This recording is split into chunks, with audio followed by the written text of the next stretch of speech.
What would you do if your new roommate was your old bully? Would you run, or stay long enough to learn the truth? Because Elif is about to find out that the girl who hurt her most may also be the one who loves her most.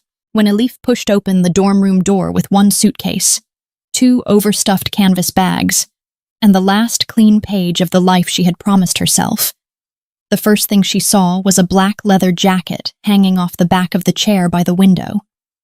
The second thing she saw was the woman standing on the bed to pin a university flag to the wall. Asya Karahan turned at the sound of the door, one hand still raised, and the little silver nails she was holding spilled across the mattress. For one impossible second, neither of them breathed. Elif felt every muscle in her body lock. Her high school bully was her new roommate. Not just a girl she had fought with once. Not just a mean classmate with a sharp mouth. Asya had been the girl who could ruin an entire week with one smirk. The feared female alpha of their school. The golden daughter of a powerful pack family. The captain of everything that mattered. And the reason Elif still had dreams about laughter in crowded hallways. The silence stretched until it hurt. Then Asya said very quietly, "You." Elif dropped her backpack. It hit the floor with a thud that sounded like her pulse. "No." She said it again, because once was not enough for disasters like this. "No." Asya climbed down from the bed with controlled grace, but the shock on her face was real. Elif hated that she could still read her expressions. "You've got to be joking," Asya muttered. Elif laughed once, breathless and ugly. "I was going to say the same thing." The dorm room was too small for the amount of history in it. 2 twin beds, 2 desks, 2 wardrobes, 1 narrow bathroom, 1 window looking over the freshman quad, no place to hide. Asya set the little box of nails down on the desk with a careful hand. "You can talk to housing." Elif stared at her. "That's your solution?" "It's the only one I have." Asya's scent hit her a second later, cedar and rain and something metallic beneath it. Clean alpha dominance that made Elif's omega instincts tense in warning. Humiliation followed the instinct so fast it made her dizzy. 4 years away from this girl and her body still remembered what fear smelled like. Elif dragged air into her lungs. "I'm not living with you." Asya's jaw tightened. "I didn't arrange it."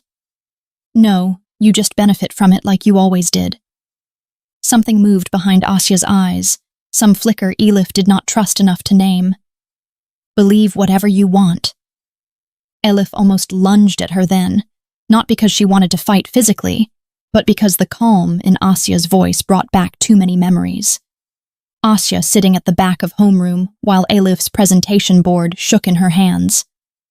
Asya leaning against the locker banks while 3 other girls laughed at the ink stain across Elif's blouse. Asya watching from the art corridor when Elif's scholarship sketches were found ripped off the wall and scattered across the floor like leaves after a storm. Asya had not always been the loudest cruelty in the room.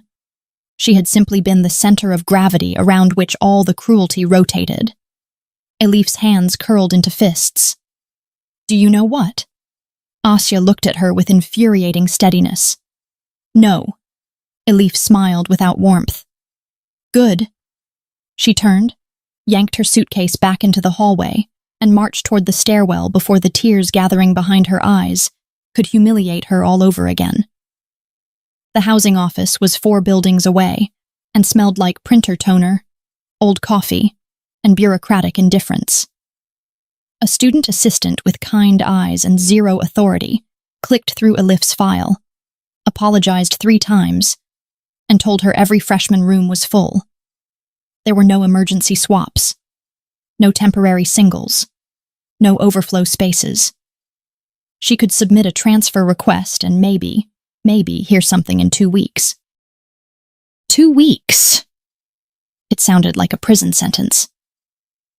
When Elif walked back to the dorm, twilight was bleeding across the quad, and groups of first years were laughing in circles on the grass, as if the universe had not just personally insulted her. She climbed the stairs slowly.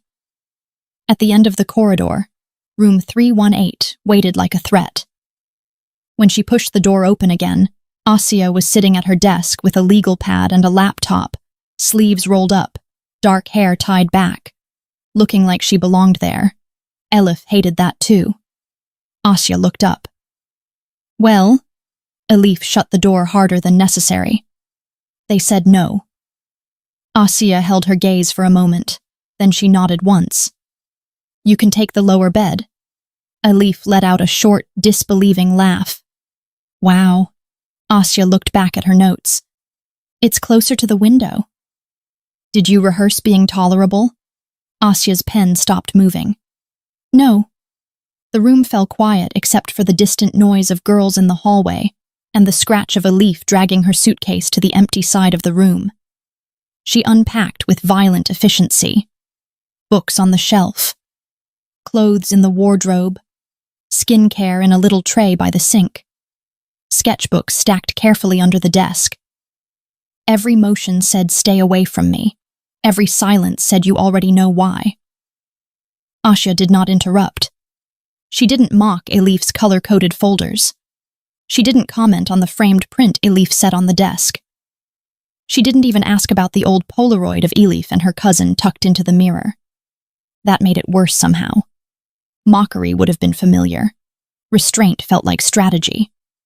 By the time lights-out hours hit, the room had become a border dispute. Elif's desk lamp angled sharply inward. Asya's shoes lined neatly under her bed. The shared bathroom shelf divided down the middle with military precision. The window cracked exactly 4 centimeters because Elif wanted fresh air, and Asya apparently ran hot. Elif climbed to the top bunk because she could not bear the thought of sleeping beneath Asya. Above her, the ceiling was stained near one corner. Below her, Asya moved around quietly, setting an alarm for some inhuman morning hour, placing her phone on the desk, turning off the main light. The darkness pressed close. Elif shut her eyes. Sleep did not come. Memory did. Sophomore year. Chemistry lab. A girl named Pinar taking Elif's lab notebook and passing it to 2 others while Asya leaned against the counter with folded arms and watched.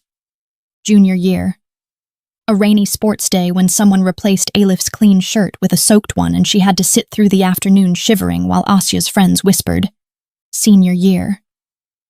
The scholarship board display torn down. Charcoal dust under her nails. Paper ripped straight through the face she had spent 6 nights drawing. Asya by the window. Silent. Beautiful. Impossible to forgive. Elif rolled onto her side and stared into the dark. Below her, Asya's breathing settled into the deep rhythm of sleep.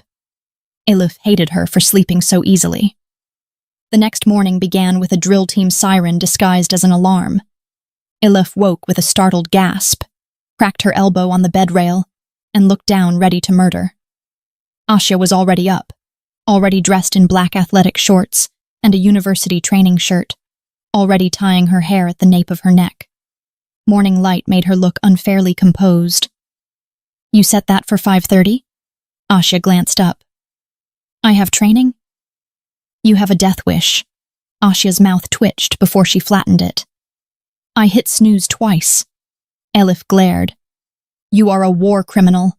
Asya pulled a bottle of water from under the desk. Good morning to you too. Elif climbed down, stiff and sleep-deprived and irrationally furious that Asya still knew how to aim for dry humor.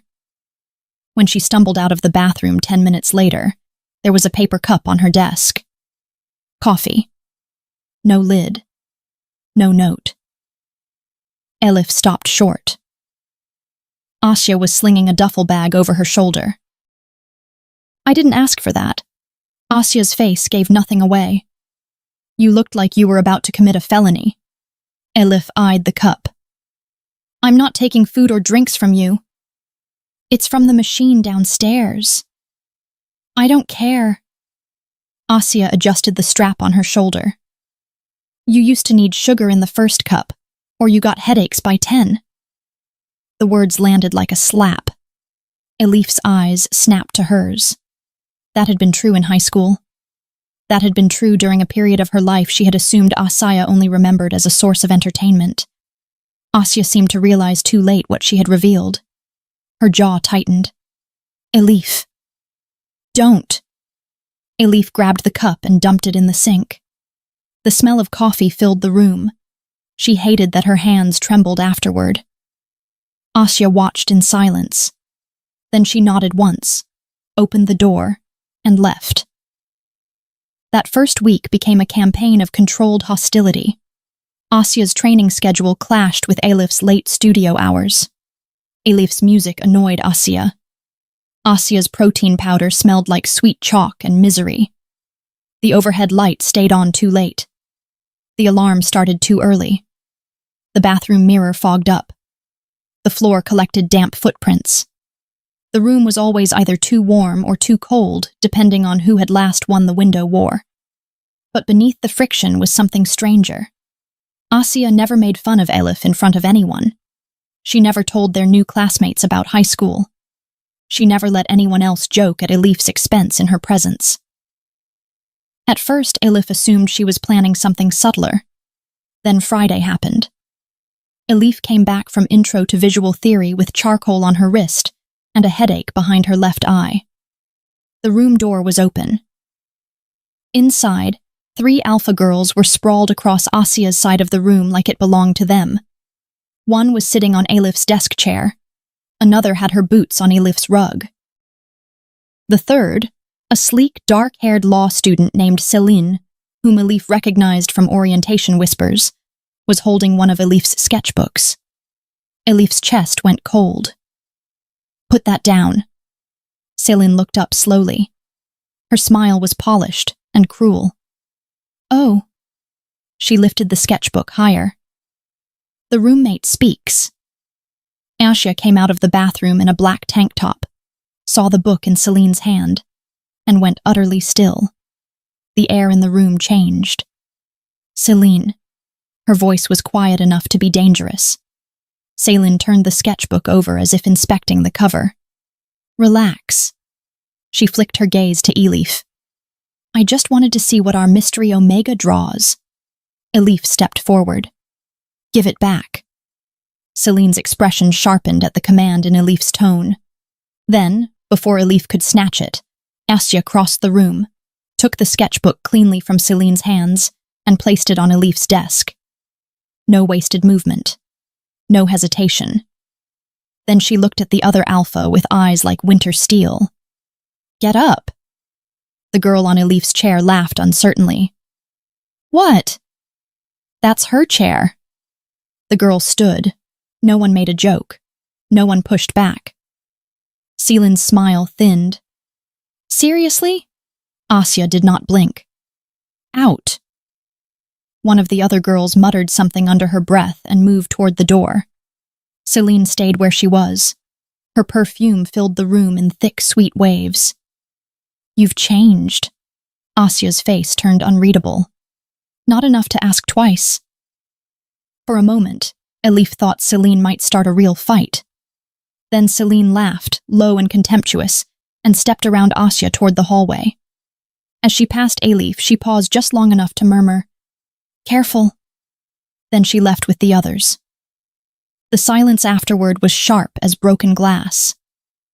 Asya shut the door and turned the lock. Elif clutched the sketchbook against her chest. You don't get points for that. Asya leaned back against the door. I know. Elif waited for a defense, an excuse, a demand for gratitude. None came. Her anger shifted restlessly under her skin. So what was that? Asya's gaze moved briefly to the sketchbook in Elif's arms. My friend's being rude. Elif gave a humorless smile.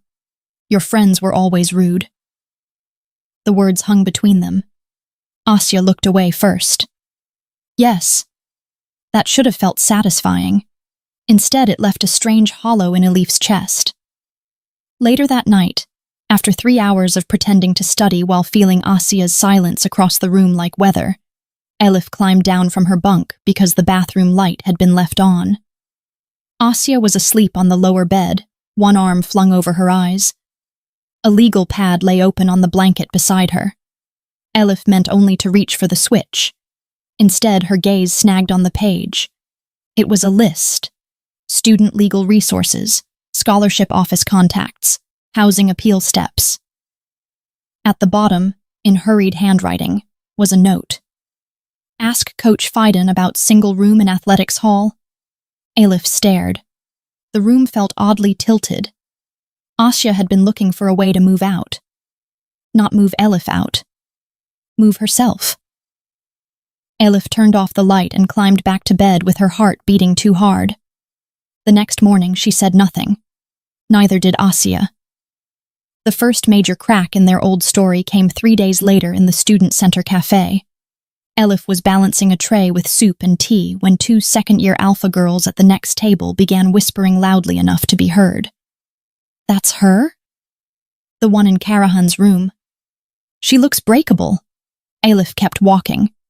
She had learned years ago that some humiliations only grew when fed. Then one of them added, "Maybe Asya finally got herself a pet." Elif stopped. So did the entire cafeteria around her, or maybe it only felt that way. Before she could turn, another voice cut across the room like a blade. "Say it again." Asya. She was standing 2 tables back in training gear, a protein shake in one hand, her expression flat and lethal. The 2 girls froze.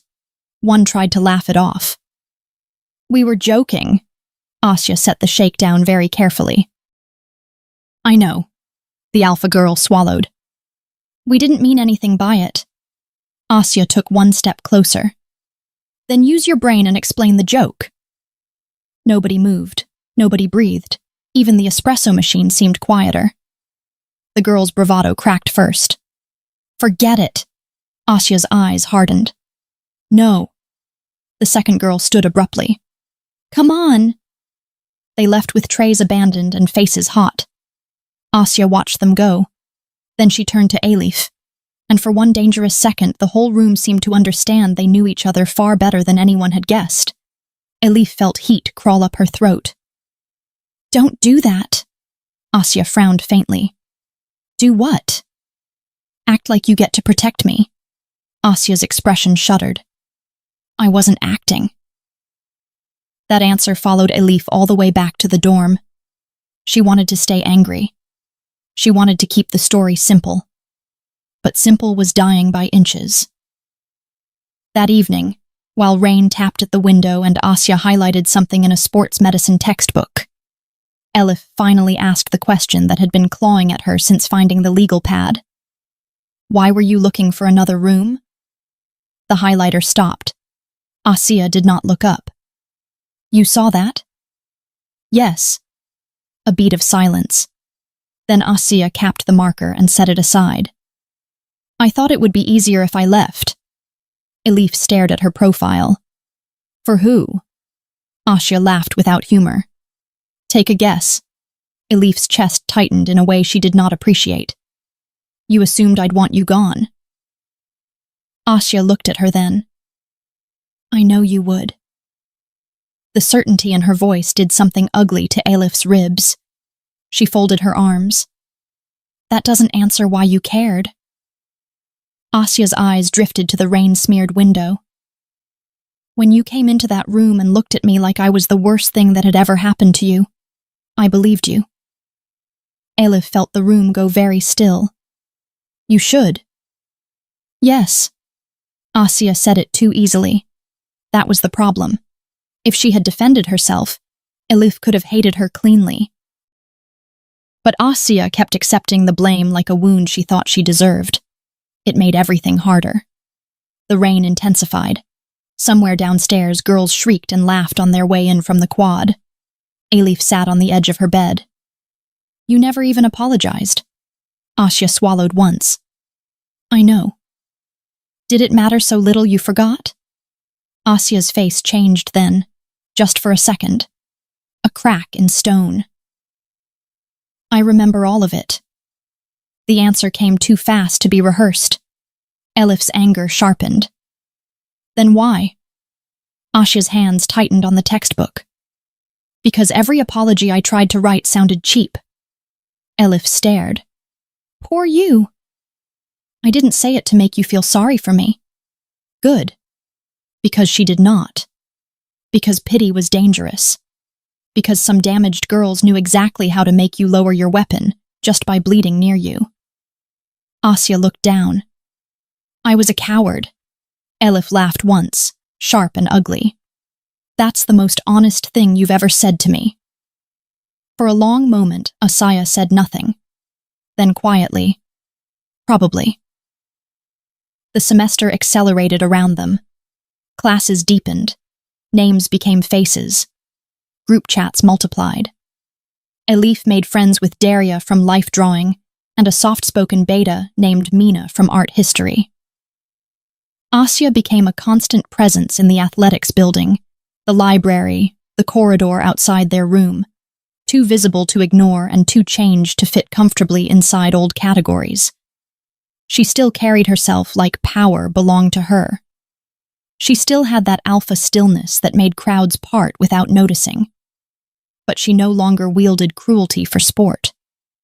Sometimes she wielded silence instead. One Wednesday night, Elif returned from studio at nearly midnight to find Asya half asleep at the desk, with a mug of instant noodles gone cold beside her. A stack of anatomy worksheets lay under her cheek. The sight was absurd enough to make Elif blink. Asya Karahan, feared pack princess, drooling on a tendon chart. Elif set down her portfolio tube quietly. She should have gone straight to bed. Instead, she stepped closer and read the top worksheet. Muscular insertions of the shoulder girdle. Half the labeling was wrong. Without thinking, Elif took a pencil from the desk cup and circled 2 errors. Then she froze. Asya's eyes were open. They met Elif's over the curve of her arm. For one long second, neither moved. Then Asya sat up slowly, taking in the page. You just corrected my homework. Elif straightened. It was painful to look at. Asya's mouth twitched. Thanks. Elif hesitated. Shoulder muscles are annoying. That earned the smallest smile. They really are. The smile changed her whole face. It was the first time Elif had seen it without edges. It made her heart do something unhelpful. She hated that. She hated it more when, the next morning, Asya left a peach yogurt on Elif's desk because she had overheard Elif complaining the cafeteria had run out. No note, no performance, just the yogurt. Elif ate it anyway and spent the entire lecture afterward furious with herself. The first time their bodies really collided, it was stupid. Elif came out of the bathroom in an oversized sleep shirt, hair damp, towel in hand, and walked straight into Asya standing outside the door in sweatpants and a sports bra, one hand lifted to knock. The impact pushed Elif back a step. Asya grabbed her waist to steady her. Heat. That was the first thing. The second was scent. Cedar, skin, soap, alpha. The third was the look on Asya's face when her gaze dropped involuntarily to the place where the loose collar of Elif's shirt had slipped off one shoulder. Silence detonated.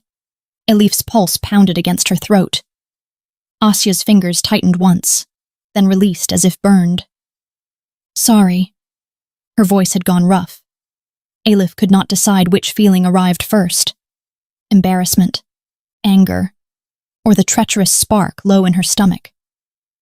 You were blocking the door, Elif said because it was the only sentence her brain could assemble.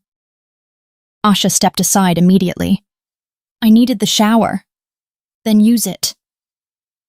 Asya looked at her for one impossible second longer, then slipped into the bathroom and shut the door a little too hard. Elif stood in the middle of the room, towel clenched in both hands, trying to remember how breathing worked. This is going to end badly, she told herself. The terrifying part was that the thought no longer sounded like a warning. It sounded like a prophecy. The shift became undeniable at the autumn mixer. Daria dragged Elif there in a borrowed dark green dress and enough eyeliner to create false confidence. The athletics crowd was out in force, So were law students, media kids, and exactly the kind of polished wealthy alphas Elif avoided on instinct. Asya arrived late in a black shirt with the sleeves rolled to her forearms, and half the room subtly recalibrated around her. Elif told herself she did not notice. That lie lasted 6 minutes. She noticed every girl who drifted toward Asya. She noticed every girl Asya dismissed politely. She noticed the way Asya's eyes kept searching the room and settling on her like a compass correcting north. Around 9, some charming finance alpha with 2 white teeth tried to corner Elif near the back porch, with a line about omegas in art always being the interesting kind. Elif was preparing a cutting reply when Asya appeared at her shoulder like bad weather. "She's with me." The alpha blinked. "I was just talking." Asya's expression stayed glacial. "You're done." He backed off. Elif exhaled sharply the moment he disappeared. "I did not need that." Asya turned to her. "He was crowding you." "I can handle being crowded." Asya's gaze dropped briefly to Elif's clenched hand around the edge of the porch rail. "No." The quiet certainty in that single word made Elif look up. Music throbbed behind them through the walls. Fairy lights swayed overhead. The porch smelled like damp leaves and spilled beer. Asya took 1 step closer. Her voice dropped. "You freeze first." Elif's throat went tight. She hated that Asya knew that. She hated that it was true. "That doesn't mean you own the right to step in." Asya's eyes darkened. "I know." "Then why do you keep doing it?" "Because some questions only sounded simple from a distance." Asya looked at her mouth, then back to her eyes. "Because I can't stand watching it happen anymore." The words slid under Elif's ribs and lodged there. Neither of them moved. Inside, someone shouted at the beer pong table. Laughter exploded. Outside, the world narrowed to breath and scent and the porch rail at Elif's back. "Asya." It came out softer than she intended. Asya's hand lifted, hesitated, then settled lightly beside Elif's on the railing instead of touching her. "I know," she said again, but this time it sounded like surrender. Elif did the stupidest thing possible. She kissed her. It was quick, shocked, almost clumsy. More confession than technique. The moment their mouths met, Asya made a low, broken sound in the back of her throat and kissed her back like restraint had been a long illness. Elif's hand flew to Asya's shirt. Asya's hand found the side of her neck. The world disappeared in a hot white flash. Then the porch door slammed open. They sprang apart. Celine stood there, half shadowed by party light, watching them with a smile too knowing to be anything but dangerous. "Well," she said. The room inside seemed to go silent all over again. Asya stepped between them instinctively. Celine laughed softly. "Relax." Her eyes slid around Asya's shoulder to Elif. "I just came to say Coach wants you tomorrow morning." Then, as if it were an afterthought, she raised her phone a fraction. Its screen glowed. A blurry photo. 2 women on a porch. Too close. Too intimate. Elif's stomach dropped. Asya went still in a way Elif had learned to fear. "Delete it." Celine's smile widened. "Why?" Asya's voice turned to ice. "Delete it." Celine tilted her head. "Maybe." Then she slipped the phone into her clutch and walked back inside. The porch felt suddenly airless. Elif's pulse beat against her ears. "She took a picture." Asya looked stricken. "I know." "What the hell does she want?" Asya looked out into the dark yard. The answer took too long. Finally, she said, "Me." Elif stared. Before she could ask anything else, Asya's phone buzzed.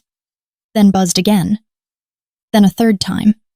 Asya read the screen and all the color left her face. "Elif." Something cold spread through Elif's chest. "What?" Asya showed her the phone. A message from an unknown number. "Nice porch." Mrs. Carahan would hate this angle. Elif stopped breathing. That's your mother. Asya swallowed. Yes. The world snapped into a more dangerous shape. The kiss was still on Elif's mouth. The threat had already arrived. Asya shoved the phone into her pocket and grabbed her jacket off the porch chair. We're leaving. Elif followed her through the kitchen, through a wall of noise that felt absurdly normal compared to the panic under her skin, out into the cold night beyond the student house. They walked fast across the quad. Asya's hand hovered at Elif's elbow without touching. Halfway to the dorm, Elif stopped dead beneath a campus lamp. No. Asya turned sharply. What? You do not get to drag me into a crisis and then say nothing. Her breath came out white in the air. What is going on? Asya looked wrecked. The sight would have been satisfying if it had not also been terrifying. She has people watching me. Elif frowned. Your mother? Yes. That's insane. Asya laughed once, bitter and flat. You have no idea. Elif folded her arms against the cold. Then educate me. Asya stared at the wet pavement for a long moment. Then she said, Celine's mother works for my family. Elif blinked. Works how? Legal. The shape of the problem deepened. Asya's voice had gone remote, as if she were reporting on someone else's life. My mother likes leverage. Elif felt her stomach tighten. You mean blackmail? I mean control. Asya. Asya looked up. Moonlight turned her eyes almost silver. In my house, there are only two acceptable futures. Her voice stayed eerily calm. Useful or obedient. Elif's skin went cold. And what happens if you're neither? Asya's smile held no humor. You become a lesson. The words hung between them like wire. Elif swallowed. What does that have to do with me? Asya's expression changed, and that was somehow worse. Too much guilt. Too much fear. Everything. Elif stepped closer. Explain. For a second, Asya looked like she might refuse. Then something in her gave way. In junior year, my mother found out I had a crush. The confession came out low and sharp, like it had cut her on the way up. Elif stared. A crush? On a girl. Elif's heart kicked. Asya's laugh was brief and awful. Shocking, I know. Who? Asya held her gaze. The world narrowed. No, Elif whispered. Yes. The answer hollowed out the air. Elif's thoughts scattered. High school rearranged itself in a blur. The staring, the hot and cold attention, the way Asya's cruelty had sharpened most whenever someone else got too close to Elif. The day in the library when Asya had mocked the poem Elif was reading, then stolen it and kept it. The way Asya had looked at her when she laughed with another Omega outside chemistry. No, because that explanation was too ugly. Because it turned one kind of damage into another. Because if it was true, then every memory got worse before it got better. You're lying. Asya flinched. I wish I were. Elif's throat burned. So you made my life hell because you had a crush? I made your life hell because I was terrified. That is not better. I know. Elif laughed, but it came out ragged. You don't get points for honesty after the crime. I know. You keep saying that like it erases anything. Asya's voice cracked for the first time. It doesn't. That fragile break did something dangerous to Elif's anger. She hated that too. A gust of wind lifted the ends of Asya's hair. Across the quad, music from the party thumped faintly under the trees. Elif felt suddenly exhausted. So what now? Asya's face went blank in the way people's faces go when they are about to amputate something vital. Now you stay away from me. The sentence landed like cold water, Elif stared. What? My mother will go after anyone she thinks matters to me. Asia's voice steadied by force. Scholarships, housing, recommendations, whatever she can touch. Elif's skin prickled. That's not your decision. It is if I'm the reason. Elif stepped forward, furious now. You kissed me too. Asia's eyes shuddered. Mistake? The lie was so obvious it insulted them both. Elif laughed again, this time because the alternative was crying. Coward. Asia nodded once as if accepting a verdict. Yes. Then she turned and walked the rest of the way to the dorm without looking back. The next 48 hours were a masterclass in being cut open neatly. Asia moved out emotionally without moving an inch physically. She left the room before Elif woke. She returned after Elif was already in bed. She answered direct questions with clipped practical sentences. Window, sink, class notes, nothing else. At lunch on Monday, Elif discovered her student mural grant interview had been postponed pending review. On Tuesday, the professor supervising her independent charcoal series stopped replying to emails. On Wednesday, someone in the art building suggested gently that students from modest backgrounds should probably avoid extracurricular distractions if they wanted serious scholarships. Elif stood in the bathroom stall after hearing that and shook so hard she had to bite her fist to keep from making a sound. This was not random. This was reach. This was power proving it could enter through any unlocked door. That night, Elif came back to the dorm to find a file envelope on her pillow. No note. Inside were photocopies. Bank transfers from a Karahan Foundation account to a private event coordinator tied to their old high school fundraiser. An internal email chain mentioning display boards and correcting an undesirable outcome. At the bottom of one page was a name Elif recognized. Asia's mother's chief assistant. The art corridor. The ripped scholarship portfolio. For years, Elif had carried that memory like a brand. Now proof sat trembling in her hands that Asia's mother had ordered it. Not Asia. Not some random jealous classmate. A grown woman with money and malice and influence had targeted a teenage Omega because she had outperformed the wrong Alpha. Elif sank onto the bed. The room blurred. A second sheet slipped from the envelope. A single line in Asia's handwriting.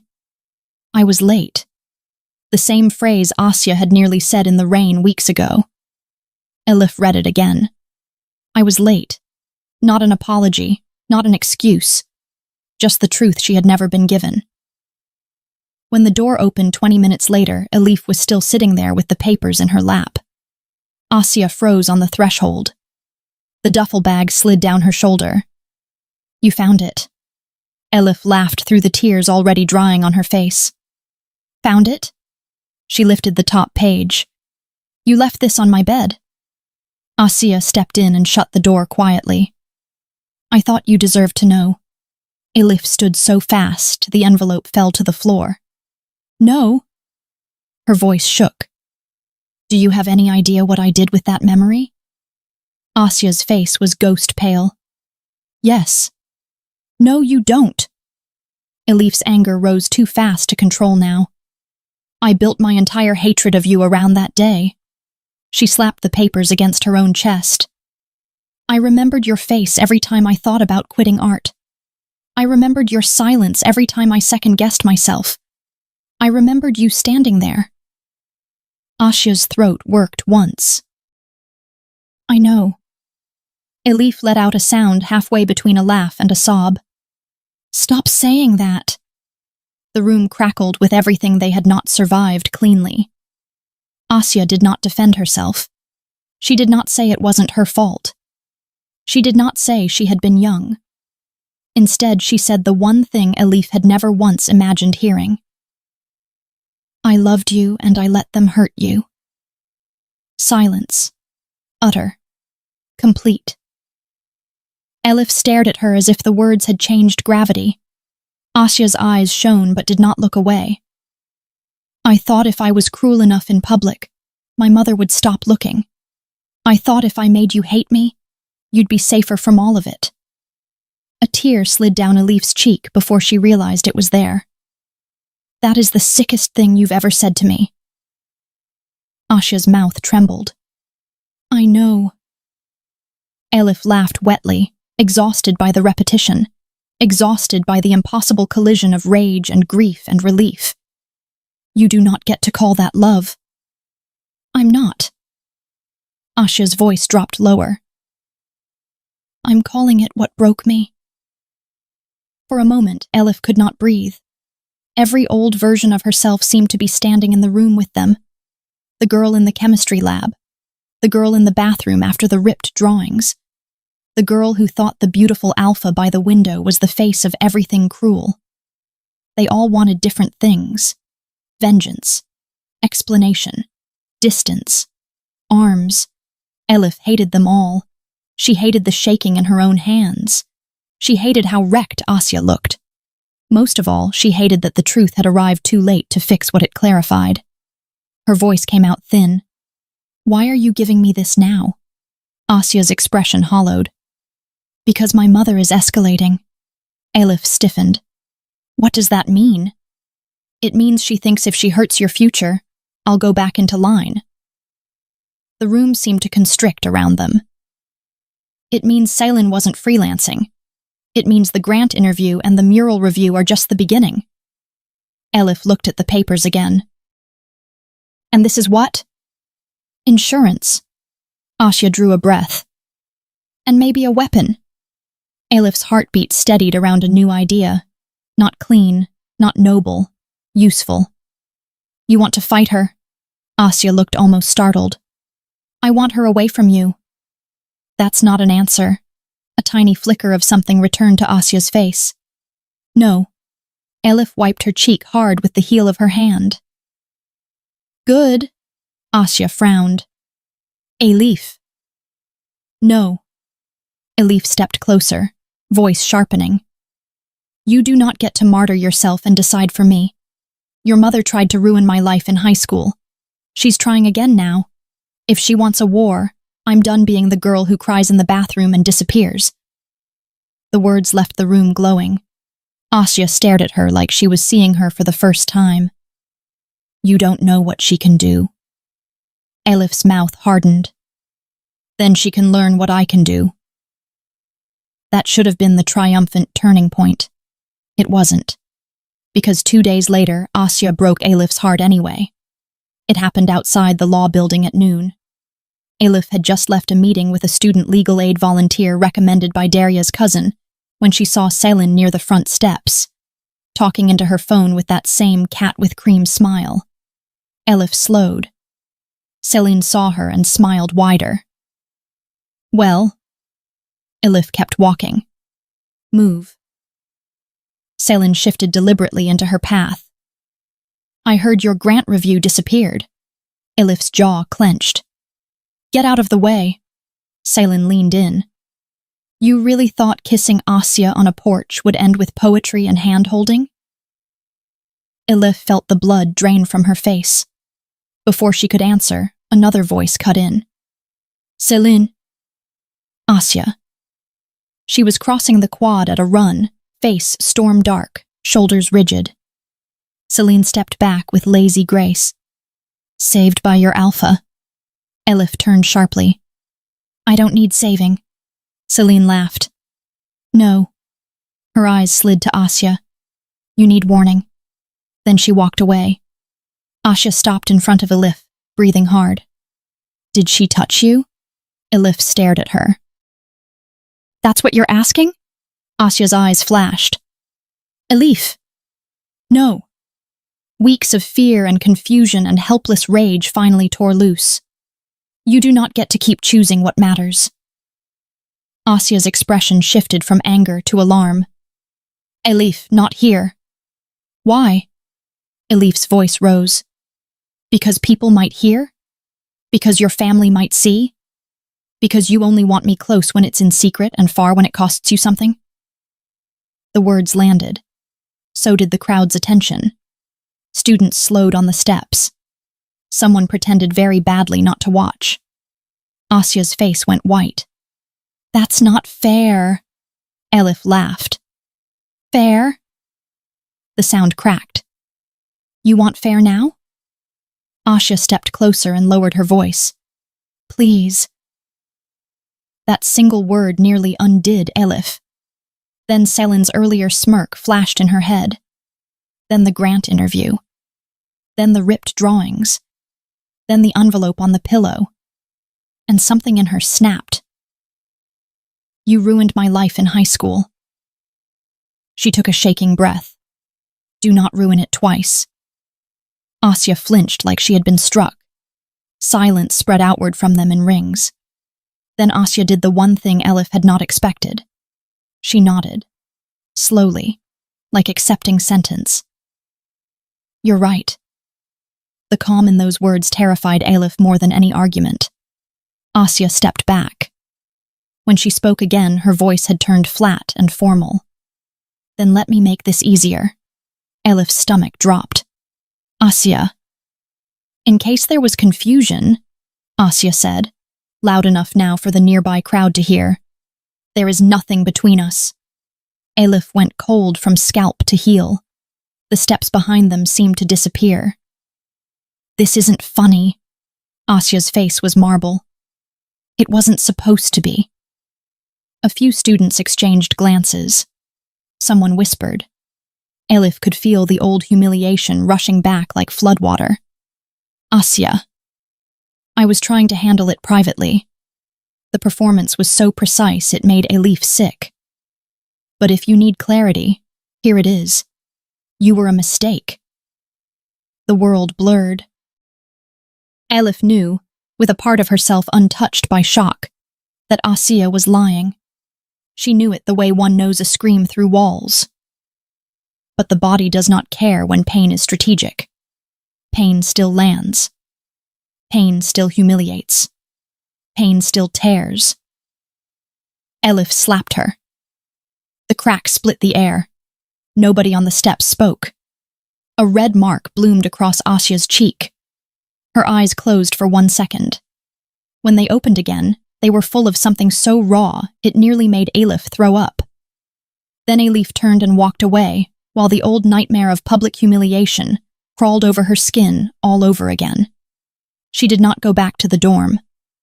She packed that night with Daria guarding the door and Mina carrying boxes down to a borrowed hatchback. Housing approved the emergency room change within 12 hours, which told Elif exactly how much pressure had already been applied behind the scenes. By evening, she was in a temporary single at the far end of the art annex.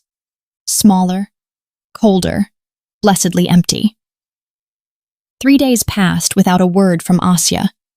Then, on the 4th day, Mina burst into studio with her phone in one hand and panic in her eyes. Elif! Elif looked up from her charcoal ground. What? You need to see this. On the screen was a social post from a campus gossip account. No names, no direct faces, just a caption about an athletics alpha and a scholarship-chasing omega making scenes in public, plus blurry zoomed photos from the law building steps. Comments multiplied beneath it like mold. Gold digger, heat trapper, pack climber, attention seeker. Elif felt the room tilt. Mina swore softly. I reported it.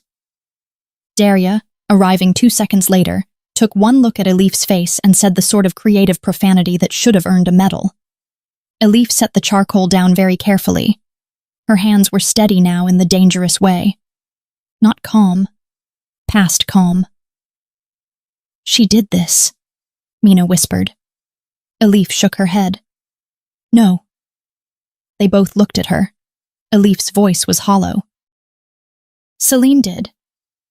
Daria's mouth hardened. So what do we do? For the first time in weeks, Elif had an answer ready. We finish it. The war that followed was not glamorous. It was paperwork and screenshots and strategy meetings in legal aid offices that smelled like old binders.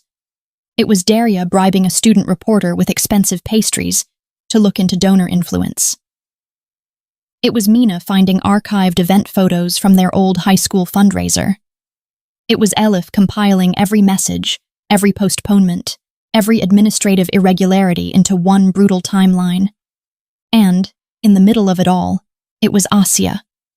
Not beside her, never openly, but everywhere. An anonymous packet sent to the campus ethics board with internal Karahan correspondence attached. A legal memo dropped into the student reporter's inbox from an encrypted address. A witness statement from a retired school custodian who remembered being told not to interfere with a display correction years ago. Asya was feeding the fire from the shadows. Elif knew her fingerprints even where none were visible. It made the loneliness worse. It made the fight possible. The showdown came sooner than expected. The Karahan Foundation had already scheduled its annual donor gala at a glass-walled hotel on the river. University officials would be there, board members, athletics donors, media students, the whole architecture of polite power. And because arrogance makes people careless, Mrs. Karahan had agreed to host a panel on ethical leadership in youth development. When Daria read that out loud, Mina laughed so hard she nearly inhaled tea. Elif just stared at the invitation on the table. Then she said, "I'm going." The ballroom glittered with old money and new lies. Elif wore a black dress Mina had tailored with ruthless competence, and silver earrings Daria called revenge jewelry. Her hair was pinned back. Her chin was up. Her pulse was trying to claw its way through her ribs. At the entrance, a volunteer glanced at her name, hesitated, and then smiled too brightly. There were already whispers. Good. Let them spread. Inside, the room gleamed, crystal lights, champagne, pack emblems on lapels, women laughing behind perfect teeth. On the stage, a screen displayed the foundation logo beside the phrase, "Building Futures with Integrity." Elif almost smiled. Across the room, Mrs. Karahan stood in pearl gray silk speaking to a university trustee. Elegance wrapped around a blade. Near her, in a black suit with no family pin on the lapel, stood Asya. One look at her face told Elif everything. She had not expected Elif to come. She had expected, perhaps, to bleed alone. Too late. A moderator stepped onto the stage. The panel began. Mrs. Karahan spoke beautifully about mentorship, resilience, and the duty of powerful institutions to protect vulnerable students. Each sentence was polished enough to reflect the chandeliers. Elif waited until the first round of applause. Then she stood. "Can vulnerable students ask questions?" The room shifted. Heads turned. The moderator blinked. Mrs. Karahan's smile froze just enough for those looking closely. "Of course," the older alpha said. Her voice was honey over steel. Elif took a step into the aisle. "Would you define protection as destroying a teenager's scholarship portfolio because she outperformed your daughter?" The ballroom went silent so completely that the river outside seemed louder. The moderator went pale. Mrs. Karahan smiled, as if at a child misunderstanding etiquette. "I'm afraid I don't know what you mean." Elif reached into her clutch and pulled out a folder. The same ugly manila kind that had changed her life on a dorm pillow. "Good." Her voice carried better now. "Then let's all learn together." Gasps broke around the room as she handed the front set of copies to a row of trustees and passed the next to a student journalist, already halfway out of her seat with shock on her face. Emails. Transfers. Recommendations. Delayed reviews. A pattern, neat and vicious. Mrs. Karahan remained seated for exactly 3 seconds. Then she rose. "This is inappropriate." Elif laughed softly. So was sabotaging a minor. The moderator tried to intervene. A donor asked for security. A board member was already skimming the documents with increasing horror. Asya had not moved. She stood just off the stage like someone bracing for an impact she had chosen. Mrs. Karahan's eyes snapped to her daughter. "You!" Asya said nothing. The older alpha took one measured step down from the stage. Did you provide these materials? The room held its breath. Asya met her mother's gaze. Yes. The single word detonated. Whispers turned to open shock. 2 reporters lifted their phones. A trustee demanded to know whether the university had been aware. Mrs. Karahan's composure cracked for the first time. You foolish girl. Asya's face was very calm. No. Her voice carried cleanly through the room. I was foolish when I helped you hurt people by staying silent. Elif's eyes burned. Mrs. Karahan went still in the terrifying way powerful women do when rage becomes calculation. You are throwing away everything. Asya looked at Elif, then back at her mother. No. She stepped forward into full view of the room. I'm choosing something for the first time in my life. Mrs. Karahan's mouth tightened. Her? The contempt in that single word would have destroyed Elif a month ago. Now it just clarified the battlefield. Asya did not hesitate. Yes. The ballroom erupted. Questions. Phones. One trustee demanding the ethics office freeze all foundation partnerships. Selin, pale and furious near the back of the room, trying to slip out before a student journalist blocked her path. Mrs. Karahan's face hardened into something almost inhuman. You are no daughter of mine. The sentence hit. Elif saw it hit. Saw Asya's shoulders tighten against it. Saw the wound land in real time. But Asya did not bend. Then stop acting like I'm your property. Security finally appeared, too late to control anything meaningful. A journalist asked whether the foundation had retaliated against current students.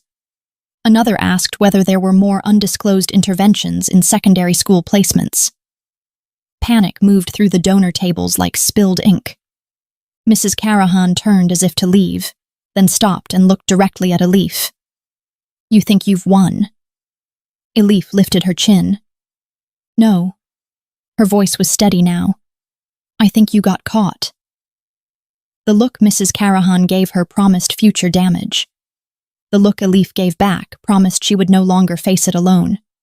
After that, the night fractured into consequences. Statements were requested. Phones rang. University council huddled near the side doors. Celine vanished before anyone could stop her. Asya remained in the ballroom long enough to give one formal statement to the ethics board chair and one devastatingly calm interview to a student reporter. Then, when the immediate frenzy had shifted elsewhere, she walked toward Elif through the wreckage of her old world. Elif's heart kicked painfully. Asya stopped a few feet away, not touching, not assuming. Everything about her looked stripped raw. They froze all my family accounts before I left the hotel. Elif blinked. What? Asya gave a tiny, exhausted laugh. My mother moves fast. So do compliance departments when cameras are involved. The bitterness in the words could not fully hide the freedom under them. Elif looked at her for a long second. You knew this could happen. Yes. And you did it anyway. Asya's gaze did not waver. Yes. Around them, the ballroom still buzzed with scandal. The world was changing shape by the second. Elif should have felt triumphant. Instead, she felt tired all the way through. Asya. It was only her name, but Asya's throat moved as if it were a wound. I know I don't get to ask for anything tonight, she said. The sentence hurt because it was true. Elif thought about the law-building steps, the public rejection, the cruel words spoken as armor. She thought about the envelope, the gala, the years before. There's a car waiting outside for me, Asya said. A hired one. Coach arranged it. Elif frowned. To take you where? As long as the card still works, maybe a motel. After that, I'll figure it out. Elif stared. For a second, she almost laughed at the absurdity. Asya Karahan, former heir to a private pack empire, talking about motels with the flat practical tone of someone discussing weather. The girl looked devastatingly tired. For the first time, she also looked entirely real. Daria would later call what happened next predictable. Elif still believed it was madness. "Come home with me." Asya froze. The words seemed to hit her physically. "Elif. It's a room the size of a closet, and the radiator sounds haunted." Elif's mouth trembled despite herself. "But the annex has security and Mina smuggled in a kettle, so we're basically aristocrats." Asya's eyes shone with something broken and disbelieving. "I don't deserve that." "No." The honesty landed between them. Elif breathed in, breathed out. "But tonight isn't about deserve." Asya looked at her as if she were trying not to fall apart in public. Then she nodded once. The annex room was too small for healing and perfect for honesty. Asya slept on the floor that first night because Elif insisted, and because neither of them trusted easy closeness after everything. Around 3 in the morning, Elif woke to the sound of controlled breathing, turning into the kind that was too careful to be normal. She looked down. Asya was sitting with her back against the wall, knees drawn up, phone screen dark in her hand. She looked 10 years younger and 20 years more exhausted. Elif sat up. "Asya." Asya went still. "Sorry." "What happened?" A pause. Then, "My mother sent a message." Elif's stomach tightened. "What did it say?" Asya laughed once, soft and empty. "That I chose an omega over blood." The cruelty of it was so unsurprising it somehow hurt more. Elif pushed the blanket aside and climbed down. She sat on the floor across from Asya, not touching. "What did you say?" Asya's eyes looked almost black in the low light. "Nothing." "Good." A beat passed, then another. The room hummed with radiator noises and distant pipes. Finally, Asya whispered, "I wanted to choose you in high school." Elif shut her eyes briefly. "Don't." "It's true." "I know." That was the problem. They sat with the ache of it. All the futures lost before they began. All the versions of themselves built around damage. When Elif opened her eyes, Asya was looking at her with unbearable tenderness and unbearable guilt, braided so tightly together they had become one expression. "You don't owe me comfort," Asya said. "I know." "Then why are you here?" Elif exhaled shakily. Because she was tired of pretending her heart had stayed simple. Because love, once admitted, does not become less true merely because it arrived in terrible circumstances. Because some girls break you and then spend the rest of your life trying to become gentle enough to hold what they broke. Because she still did not know whether that was enough. Because she wanted it to be. Instead of saying any of that, Elif answered with the most honest sentence she had. "Because I'm still angry, and I'm still here." Asya made a sound that was almost a laugh and almost a sob. Her shoulders bowed. Elif moved before she could reconsider. She crossed the small distance and sat beside her. Not in her lap. Not in her arms. Just beside. After a long, silent second, Asya leaned her forehead against Elif's shoulder like someone laying down a weapon. Elif let her. That was the beginning of the bittersweet part. Not reconciliation. Not yet. Something slower. Harder. More honest. The university investigation moved quickly because public scandal is the only alarm-privileged institutions truly here. The grant review was reinstated. The mural interview was rescheduled with apologies so careful they sounded legally vetted. The gossip account was suspended after Mina traced it to a campus server linked to Celine's friend group. Celine herself vanished for 2 weeks, then reappeared with a rumor about taking a leave to focus on family matters. Mrs. Karahan issued a statement about malicious misrepresentation and false narratives. Then more documents surfaced. Then another former student came forward. Then a donor resigned. Power was not collapsing. but it was cracking. Asya got cut off completely. No more cards, no more chauffeur, no more apartment. The coach who had always liked her too much to admit it found her part-time work in the training clinic inventory room.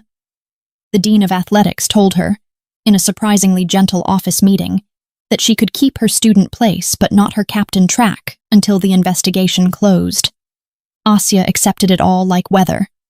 Sometimes that calm frightened Elif. Sometimes it broke her heart.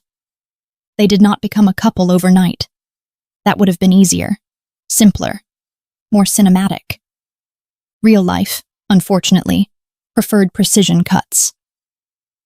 There were days Elif could not bear to be touched. There were days Asya would look at her with such quiet devotion that Elif wanted either to kiss her or scream. There were nights they laughed over instant noodles and anatomy jokes and the absurd misery of freshman plumbing. There were mornings Elif woke from a dream of high school hallways and found herself furious all over again. Asya never argued with the anger. She learned to sit inside it, to answer questions she hated, to say I did that without asking for absolution, to say I was wrong without adding excuses. It was infuriating. It was also the first real thing Elif had ever seen her do. Winter arrived early. The annex windows sweated in the mornings. The bakery on the corner sold cardamom buns that Mina insisted were medicinal. Elif got the mural grant back and painted until her wrists ached.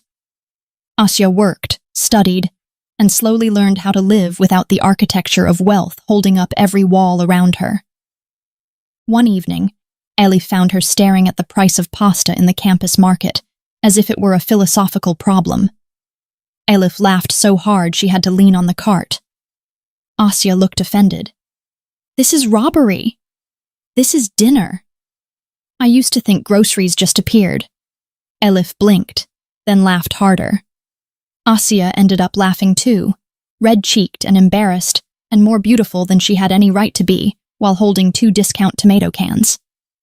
The second kiss happened in the studio, not because they had planned it, because rain trapped them there after hours, because Elif was working on a charcoal portrait, and Asya sat quietly in the corner pretending to read while actually watching her with that new careful tenderness. Because eventually Asya asked, "Is that me?" Elif glanced at the sketch, half-finished, soft around the mouth, sad around the eyes. "Yes." Asya stared at it. "You made me look kind." Elif's pencil paused. "I made you look honest."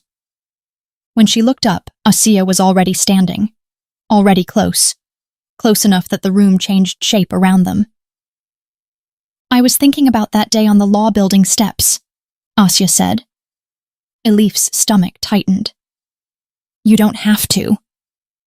"I do." Asya's voice went rough. "I said those things because Selin's friend was filming, and my mother had already threatened your cousin's internship by name." Elif went still. "What?" Asya's eyes closed briefly. "Yes." Cold anger flickered, not at Asya this time, at the machine, at the reach, at how many corners power had crawled into before they noticed. "I know that doesn't fix anything," Asya whispered. Elif looked at her for a long second. Then she set the pencil down. "No." Asya nodded, pain plain on her face. "No," Elif said again, softer now. "But it changes where I put the knife." Asya's breath caught. Elif stepped forward. "And I'm tired of pretending I don't love you just because I hate what you did." The silence after that confession was almost holy. Asya looked destroyed by it. "Elif, don't make me repeat it." "I would never." Asya's hand lifted slowly, every inch of it asking. When Elif did not pull away, her fingers touched Elif's cheek with painful care. The kiss that followed was nothing like the porch. Not desperate. Not shocked. It was slower. Sadder. Sweeter. It tasted like forgiveness still under negotiation. It tasted like choosing each other without pretending the past had been erased. When they finally drew apart, both of them were crying a little. Neither mentioned it. Spring brought consequences and small mercies. Mrs. Carahan stepped down from 2 foundation boards. The university announced an independent review into donor interference.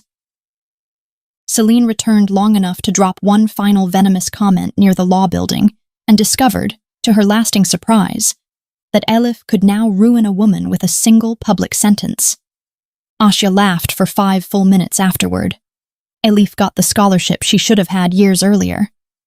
The email arrived on a Tuesday morning while she was in bed half awake. She read it once, twice, then made a noise so strange Asya nearly fell off the chair. "What happened?" Elif shoved the phone at her. Asya read the first line and went absolutely still. Then she sat on the edge of the bed and cried without dignity. Elif laughed and cried with her. The bittersweet truth was that the scholarship did not restore the lost years. It did not give 16-year-old Elif her portfolio back untouched. It did not change the fact that love had come wearing the face of her old bully. But it mattered. It mattered because some wrongs do not need reversal to need naming. It mattered because survival deserves witnesses. By the end of the semester, the annex room had become theirs through repetition, kettle steam, borrowed blankets, and arguments over whether instant noodles counted as a side dish or a complete moral failure. Then housing found Elif a real off-campus sublet above a bakery. Tiny, crooked, 1 bedroom plus a narrow living room. The floors slanted toward the stove. The window frames swelled when it rained. To Elif, it looked like freedom. To Asya, it looked like something she would refuse out of pride unless Elif handled it carefully. So Elif stood in the empty kitchen with a lease in one hand and said, "I cannot afford this alone." Asya looked around. "You could get Daria." "I could." Elif leaned against the counter. "But Daria sheds eyeliner and chaos." Asya's mouth twitched. "True." Elif lifted the second key. "I was thinking maybe I've had enough dramatic roommate experiences to choose one on purpose." Asya stared at the key like it might burn her. "Elif, don't make it weird." "It is weird." "Yes." Elif smiled, tired and real. "It's also ours if you want it." Asya took the key with shaking fingers. That first night above the bakery, the room smelled like warm bread and paint thinner and rain-damp cardboard. They ate cheap pasta out of bowls balanced on unpacked boxes. The radiator clanked like it was haunted by an elderly blacksmith.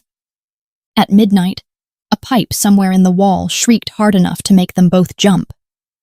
Elif laughed until she snorted. Asya laughed too, then kept laughing, then had to sit down because the laughter tipped unexpectedly into tears. Elif crossed the room and knelt in front of her. "Asya." Asya pressed her lips together, trying and failing to regain control. "I'm sorry." "For what?" "For ruining too much of your life before I ever got to live in it." The truth of that hurt. It always would. Elif rested her forehead against Asya's knee. "You did." Asya laughed wetly. "Harsh." "You like honesty now." A shaky exhale. Then Elif looked up. "But you also came back for it." Asya's face crumpled a little. Elif touched her cheek. "That matters." It was not a fairy tale absolution. It was better. It was accurate. They built a life in ordinary pieces after that. Asya working mornings at the clinic and evenings tutoring first-year athletes who had never been told no. Elif painting commissions at the kitchen table with flowery sunlight slanting through the window from the bakery sign below. Laundry arguments. Burnt toast. One glorious second-hand couch found by Mina and carried up 3 flights of stairs with enough swearing to qualify as a ritual. There were still hard nights. A donor article would appear. A message from an unknown account would slip through a filter. A smell in a corridor would send Elif back to high school for 10 awful seconds. A formal envelope from home would arrive for Asya, and sit unopened on the counter until she finally fed it to the sink fire, with hands that did not stop shaking for an hour. Love did not make those things disappear. It made them survivable. On the 1-year anniversary of the day Elif opened that dorm room door, rain silvered the city from dawn onward. The bakery closed early because the streets flooded near the tram line. Their apartment glowed gold against the storm. Elif sat on the windowsill in one of Asia's sweaters with a sketchbook on her knees. Asia came up behind her and wrapped both arms around her waist. No hesitation now, no question. Just home. "What are you drawing?" Elif angled the page away. "You're nosy." "I'm your roommate." Elif smiled. Dangerous title. Asia kissed the side of her neck. Best one I ever had. Outside, rain hammered the glass. Inside, the kitchen light warmed the cracked walls into something almost beautiful. Elif closed the sketchbook and turned in Asia's arms. The woman looked different from the girl in high school. Not softer exactly, truer. The old sharpness was still there, so was the strength. But now it no longer pointed outward to wound anything that came close. Now it guarded. Now it built. Now it held. "Do you ever wish it had happened differently?" Asia asked quietly. There it was, the question hidden in 100 smaller ones, the one that always waited beneath even their happiest days. Elif looked at the rain for a moment. She thought about the girl in the art corridor, the girl who cried in bathroom stalls, the girl who hated the alpha by the window so cleanly because hate was easier than complexity. She thought about the envelope on the pillow, the gala, the annex, the bakery, the key, the couch, the way Asia now reached for her like asking and certainty had learned to live in the same hand. "Yes," Elif said. Asia's face tightened, though she had asked for truth. Elif lifted a hand and touched her cheek. "Yes," she said again, softer now. "I wish you had loved me like this from the start. I wish no one had taught you that cruelty was safer than tenderness. I wish I had never spent years thinking your face was the shape of every bad thing." Asia's eyes filled. Elif swallowed around the ache in her own throat. "But I still choose this." The words went through Asia like light through water. She made that same broken sound she had made on the porch a lifetime ago, only now there was no fear in it. Only relief. Only grief finally given somewhere safe to rest. She kissed Elif slowly. Not to erase. Not to prove. Just to love. When they broke apart, Asia rested her forehead against Elif's. "I'll spend the rest of my life trying to be the version of me you should have met first." Elif smiled through tears. "Too late." Asia's mouth fell. Then Elif laughed softly and kissed the corner of it. But not too late for this. Outside, thunder rolled over the river. Inside, the apartment smelled like bread and rain and graphite, and the kind of future nobody respectable would have planned for them. It was small. It was crooked. It was expensive in all the real ways. It was theirs. And in the room above the bakery, with old wounds still scarred under the skin, and a love neither of them had earned easily, Elif let the girl who had once ruined her life hold her like she had spent every day since learning how not to. That was not a perfect ending. It was sweeter than that. It was honest. And for them, honesty had finally become enough.